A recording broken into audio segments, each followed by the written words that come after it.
Hi friends, இந்த வீடியோவில் நாம் எதை பற்றி பார்க்க போகிறோம்னா சந்தியா ராகோ சீரியல் ஜூன் 20ஆம் தேதிக்கான ஒரு அல்டிமேட்டான ப்ரமோ வந்திருக்கு. அதை பற்றி தான் இந்த வீடியோவில் பார்க்க போகிறோம். அதுக்கு முன்னாடி நம்ம சேனலை சப்ஸ்கிரைப் பண்ணாதவங்க கீழே இருக்கிற சப்ஸ்கிரைப் பண்ண கிளிக் பண்ணிவிட்டு பக்கத்தில் இருக்கிற பெல் பட்டன் கிளிக் பண்ணிடுங்க. சரி, வாங்க வீடியோக்குள்ளே போகலாம். இங்கே பார்த்தோம்னா நம்ம ரகுராம் வீட்டில் இருந்து எல்லாருமே கிளம்பி நேராக கோவிலுக்கு வந்துடுறாங்க. எதுக்காகனா நம்ம மாயா இப்படி ஒரு விஷயம் பண்ணதுக்காக பொங்கல் வச்சு அம்மனை வழிபடுறதுக்காக வந்திருக்காங்க. அங்கே பார்த்தோம்னா பொங்கல் வைக்க போகிறது யார் யாருன்னா நம்ம மாயா, சாரு, தனா. ஸோ 3 பேருமே பொங்கல் வைக்கிறதுக்குரிய ஏற்பாடுகளை பண்ணுறாங்க. ஸோ சிறப்பாக பொங்கல் வைக்கிறதுக்குரிய ஏற்பாடுகளும் நடந்துட்டுருக்கு. இதை பார்த்து ஒட்டுமொத்த குடும்பமும் ரொம்ப சந்தோஷப்படுறாங்க. பார்த்தீங்களா என்ன அழகாக பொங்கல் வைக்கிறாங்கன்னு. இதை பார்க்கும்போது ரொம்ப சந்தோஷமாக இருக்குது. ஆமாம் மாமா, ஆமாம் மச்சான், இதில் ஏதாச்சும் ஒரு போட்டி இருந்தால் தானே சுவாரஸ்யமாக இருக்கும் அப்படின்னு சொல்லி நம்ம மணி கதையை கிளப்பி விட்டுடுறாங்க. அப்போ நம்ம ரகுராமா ஆமால சரி இதில் ஒரு போட்டி வைக்கலாம். இவங்க 3 பேர்லையும் யார் நல்லா ஃபர்ஸ்ட்டாக நல்லா பெஸ்ட்டாக பொங்குறாங்களோ அவங்க தான் இந்த போட்டியோட வின்னர் அப்படின்னு சொன்னதும் உடனே தனா, மாயா, சாரு 3 பேரும் ரொம்ப சந்தோஷப்படுறாங்க. எப்படியாச்சும் இந்த மாயாவை நம்ம ஜெயிச்சிடணும் அப்படின்னு சொல்லிட்டு நம்ம சாரு சிறப்பாக பொங்கிட்டு இருக்காங்க. அங்கே பார்த்தோம்னா 3 பேர்லையும் நல்லபடியாக பொங்குறாங்க. ஆனால் நம்ம மாயா தான் பெஸ்ட்டாக பொங்கியிருக்காங்க. ஸோ இங்கே பார்த்தோம்னா நம்ம ரகுராம் ஃபேமிலி எல்லாரும் சேர்ந்து நம்ம மாயா, தனா, சாரு 3 பேரும் பண்ண பொங்கலை நேராக அம்மனுக்கு படைக்கிறாங்க. ஸோ நல்லபடியாக பூஜை சிறப்பாக முடிச்சதும் பூசாரி எல்லாருக்கும் பொங்கல் கொடுக்குறாங்க. அப்போ ஃபர்ஸ்ட் நம்ம ரகுராம் போட்டி வச்சாங்க இல்லையா, அதனால ஒவ்வொருத்தவங்களோட பொங்கலை சாப்பிட்டுட்டு இருக்காங்க.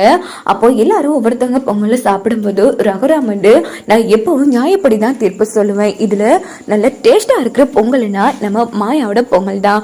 மாயா தான் ஃபர்ஸ்டாகவும் பொங்கல் பண்ணா இப்போ பெஸ்ட்டாக இருக்கிறது மாயாவோட பொங்கல் தான். அதனால இந்த போட்டியோட வெற்றியாளர் நம்ம மாயா தான். ஸோ வெட்டி பெற்ற போட்டியாளருக்கு நான் ஒரு கிஃப்ட் பண்ண போகிறேன் அப்படின்னு ரகுராம் சொன்னதும் சாரும் தனாவுக்கும் பொறாம வந்துடுது. ஸோ செம டென்ஷனாக அந்த இடத்துல முறைச்சு பார்த்துட்டு இருக்காங்க. இதுக்கிட்ட மாயா ரொம்ப சந்தோஷப்பட்டாங்க. என்னப்பா ரகுராம் சொல்ற?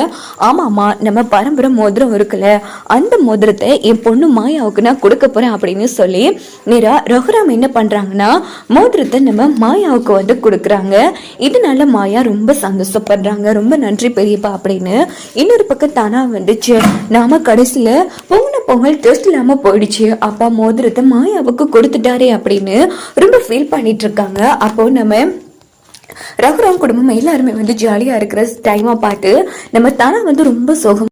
இந்த சந்தர்ப்பத்தை பயன்படுத்திட்டு சாரு என்ன பண்ணுறாங்கன்னா நேராக நம்ம தனா கிட்டே வராங்க. தனா என்ன ஆச்சு?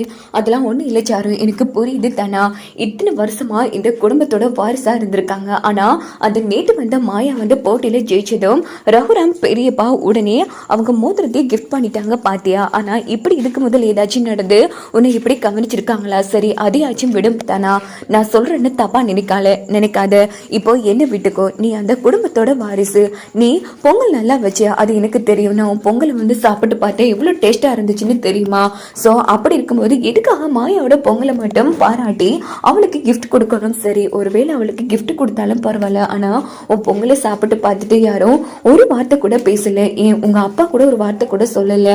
அதை நினைச்சா தான் எனக்கு ரொம்ப கவலையாக இருக்குது. எனக்கு என்னமோ மாயா உன்னோட இடத்தை பிடிச்சிட்டாலோன்னு தோணுது. இங்கே பாரு, நமக்கான இடத்தை நாம யாருக்கும் விட்டு கொடுக்க கூடாது தனா, பார்த்து நடந்துக்குங்கிற மாதிரி பயங்கரமா ஏற்றி விட்டுட்டு சாரு அங்கிருந்து போனதும் தனாவுக்கு நம்ம மாயா மேல பொறாம வர ஆரம்பிக்கிட்டு செம்ம கோபமா இருந்துட்டு இருக்காங்க. இந்த பக்கம் அப்பாடா ஒரு வழியா பத்த வச்சாச்சுங்கிற மாதிரி சாரு செம்ம ஹாப்பி ஆறாங்க. இதோட இந்த ப்ரோமோ முடிச்சு